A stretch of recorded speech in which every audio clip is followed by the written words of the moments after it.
dari surat Rasul Paulus kepada jemaat di Roma. Saudara-saudara, Roh membantu kita dalam kelemahan kita, sebab kita tidak tahu bagaimana sebenarnya harus berdoa. Tetapi Roh sendiri berdoa untuk kita kepada Allah dengan keluhan-keluhan yang tidak terucapkan. Dan Allah yang menyelami hati nurani mengetahui maksud Roh itu, yaitu bahwa Ia sesuai dengan kehendak Allah berdoa untuk orang-orang kudus. Kita tahu sekarang bahwa Allah turut bekerja dalam segala sesuatu untuk mendatangkan kebaikan bagi mereka yang mengasihi Dia, yaitu bagi mereka yang terpanggil sesuai dengan rencana Allah. Sebab semua orang yang dipilih Allah sejak semula, mereka itu juga ditentukan sejak semula untuk menjadi serupa dengan gambaran anaknya, supaya anaknya itu menjadi yang sulung di antara banyak saudara. Dan mereka yang ditentukan Allah dari semula, mereka itu juga dipanggilnya.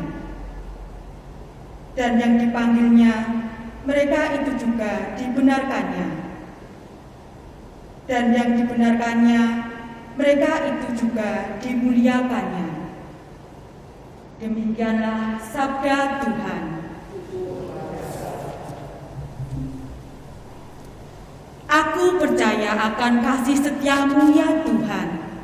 Aku percaya akan kasih setiamu ya Tuhan. Pandanglah kiranya, jawablah aku ya Tuhan Allahku.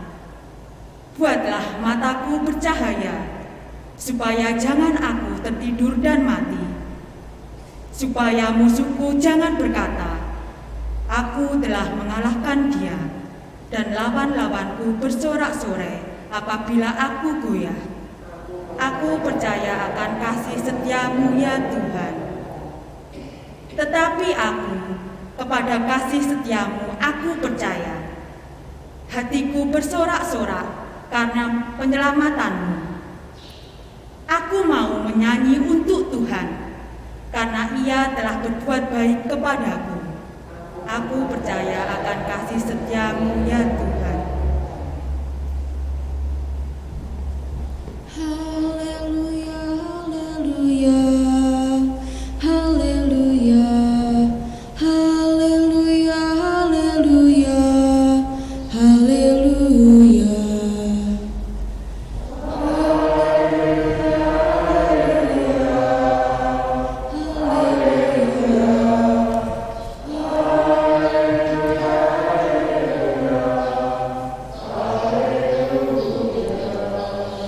Allah telah memanggil kita untuk memperoleh kemuliaan Tuhan kita Yesus Kristus. Haleluya, haleluya, haleluya, haleluya, haleluya, haleluya. Tuhan bersamamu.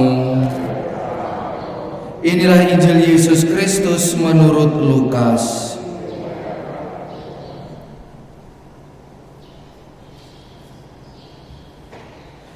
Dalam perjalanannya ke Yerusalem, Yesus berkeliling dari kota ke kota dan dari desa ke desa sambil mengajar.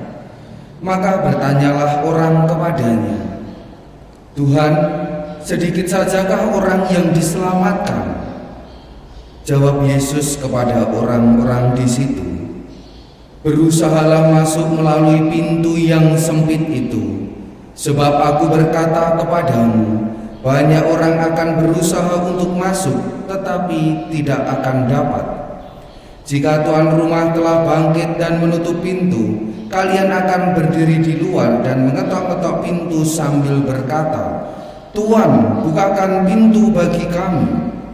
Tetapi dia akan berkata, "Aku tidak tahu dari mana kalian datang." Maka kalian akan berkata, "Kami telah makan dan minum di hadapanmu, dan engkau telah mengajar di jalan-jalan kota kami." Tetapi ia akan berkata, "Aku tidak tahu dari mana kalian datang. Enyahlah dari hadapanku, hai kalian semua yang melakukan kejahatan." Di sanalah akan terdapat ratap dan kertak gigi. Apabila kalian melihat Abraham dan Ishak dan Yakub dan semua nabi ada di dalam kerajaan Allah, tetapi kalian sendiri dicampakkan keluar, dan orang akan datang dari timur dan barat, dari utara dan selatan, dan mereka akan duduk makan di dalam kerajaan Allah. Ingatlah, ada orang yang terakhir yang akan menjadi yang terdahulu, dan ada orang terdahulu yang akan menjadi yang terakhir. Demikianlah sabda Tuhan.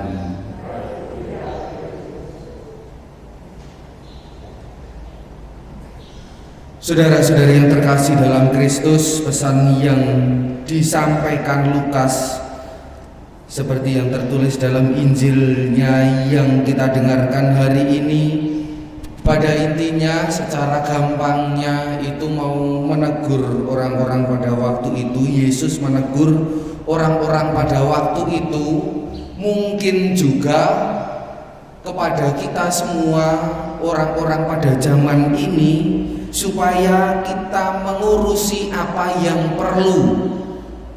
Karena ternyata pada zaman Yesus itu juga ada para pengikutnya itu yang mengurusi hal-hal yang tidak perlu. Bukan urusannya, bukan bagiannya, itu juga ikut dipikirkan. Kalau mungkin sekarang ini gambaran orang-orang yang suka mengamati kehidupan orang lain, membicarakan kehidupan orang lain, lalu setelah itu selesai, hanya untuk bahan bergosip. Kalau zaman dulu yang ditegur oleh Yesus ini tentang soal siapa yang bisa diselamatkan. Jadi di sini Yesus mau mengatakan, sudah tidak usah mikir siapa nanti yang masuk surga, siapa yang masuk neraka. Tugas manusia itu adalah bertekun dalam berbuat baik. Kalau orang mau bertekun dalam berbuat baik, itu saja sudah susah, sudah sulit. Dibahasakan dengan berusahalah untuk melalui pintu yang sempit itu. Ini adalah menunjukkan betapa sukarnya seharusnya bertekun dalam perbuatan baik, setia di dalam kebaikan, setia di dalam kasih. Ketika orang sudah setia di dalam kasih, bertekun di dalam perbuatan baik, di mana dia juga melakukan apa yang seharusnya dia lakukan, yakni senantiasa memperbaiki hidupnya, tentu tidak akan ada waktu untuk mengurusi hal yang buruk yang ada pada orang lain. Maka ini juga menjadi teguran bagi kita bahwa mari kita berlomba-lomba untuk setia dalam berbuat baik, bertekun dalam berbuat baik, bukan seolah-olah berbuat baik.